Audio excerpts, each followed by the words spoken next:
Rusting.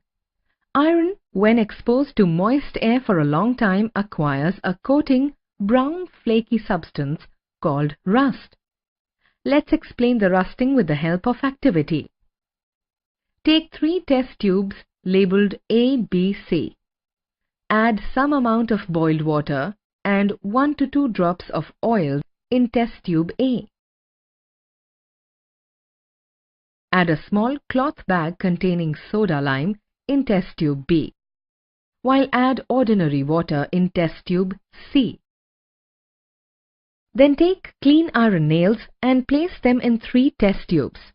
Cover the mouth of test tubes with cork and wait for a few days and then observe what has happened. In test tube A, the nails do not rust. They have water but no oxygen.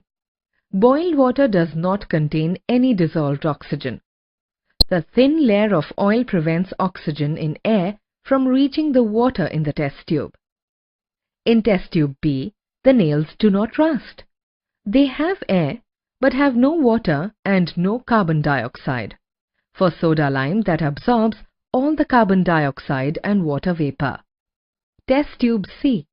The nails get rusted because it contains water as well as air. From this activity, we conclude that water and air are essential for rusting.